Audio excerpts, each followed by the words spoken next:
Pakistan American block میں جائے گا، Chinese block میں یا نیوٹرل رہے گا؟ مگر نیوٹرل تو جانور ہوتا ہے۔ پاکستانی سیاست موجودہ دنوں بلی چوہے کے کھیل کی طرح دکھائی دے رہی ہے، مگر اس کے پیچھے کی ڈوریں کوئی اور ہلا رہا ہے، اور پس پردہ حقائق کیا ہیں، یہ ایک سنگین اور اہم مسئلہ ہے۔ جب سے عدم اعتماد کی بات شروع ہوئی ہے، اس کے بعد حد کی کہانی، سازش، مداخلت، قیدیوں کی گاڑیوں کا اسمبلی کے باہر آنا، سپریم کورٹ اور الیکشن کمیشن کا رات کے پہر کھلنا، اور پھر اسپیکر قومی اسمبلی کا استعفیٰ دینا، اور پھر اس کے بعد عدم اعتماد پر ووٹنگ ہونا، ان مراحل میں جس طرح سیاست دانوں نے دن بہ دن بڑھتے ہوئے نشیب و فراز اور حالات و واقعات سے فائدہ اٹھایا ہے، اس کی مثال پہلے کم ہی ملتی ہے۔ لوگ بکے، ضمیر مٹے، یہ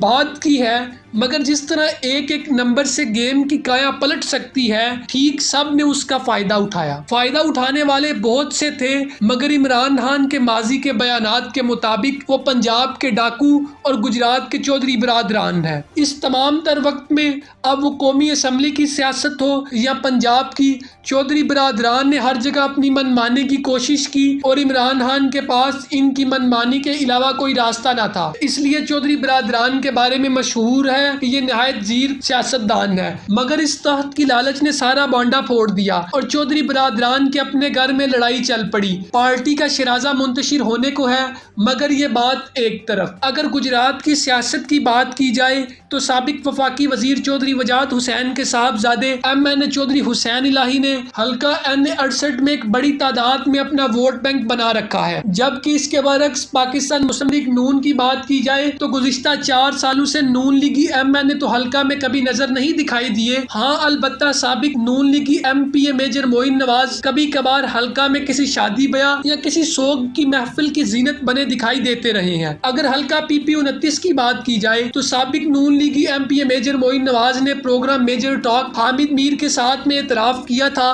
کاف لیگ PP 29 میں ووٹ بینک کے لحاظ سے نون لیگ سے تگڑی ہے۔ ہاں، یہ بات الگ ہے کہ کاف لیگ ضلع گجرات کے سب سے بڑے شہر جلال پور جٹا سے کبھی نہیں جیت سکی۔ شاید لوگ اسے ذہنی طور پر تسلیم نہیں کرنا چاہتے، اور پاکستان پیپلز پارٹی تو بس جلال پور جٹا میں منہ دکھائی کے طور پر اپنے چند ایک نظریاتی کارکنوں کے ساتھ موجود ہے۔ تو اگر ہم مقامی سطح پر پاکستان مسلم لیگ کاف کی بات کریں تو NA-71 میں صورتحال کافی دلچسپ ہے۔ ایک طرف چودھری عابد رضا کوٹلہ، جبکہ دوسری جانب سابق وفاقی وزیر چودھری وجاہت حسین کا صاحبزادہ چودھری موسیٰ الہی ہے، جو کہ اپنی گاڑیوں اور قافلے کے ہمراہ کوٹہ میں مختلف مقامات پر سیاسی اکٹھ اور فاتح خوانی میں دکھائی دیتا ہے، اور ابھی سے ہی اس نے اپنی الیکشن مہم بھرپور طریقے سے چلانا شروع کر دی ہے۔ اب یہاں پر سوال یہ پیدا ہوتا ہے کہ چودھری عابد رضا کوٹلہ کو وزارت نہ ملنے پر اور کاف لیگ کے ایک دڑے کی نون لیگ میں بیٹھک پر ذاتی طور پر کتنا اختلاف ہے؟ کیا وہ چودھری صالح حسین کا مسلم لیگ نون کے ساتھ ملائے جانے والے ہاتھ کو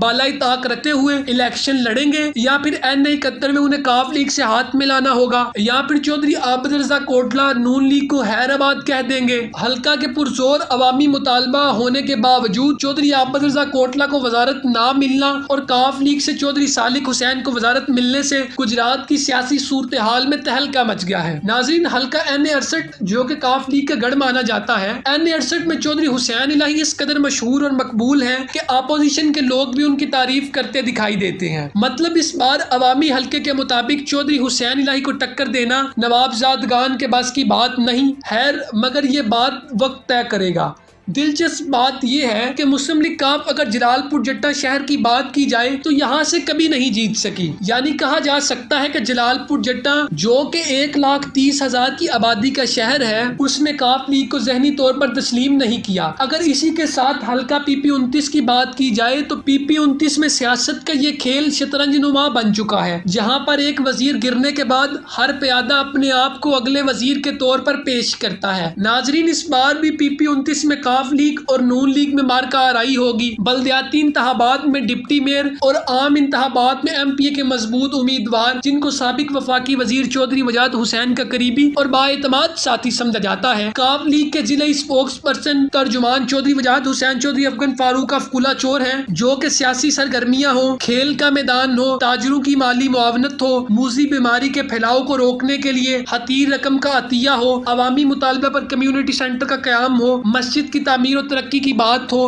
یا پھر کوئی مزدور کی سیافت کا شکار ہو،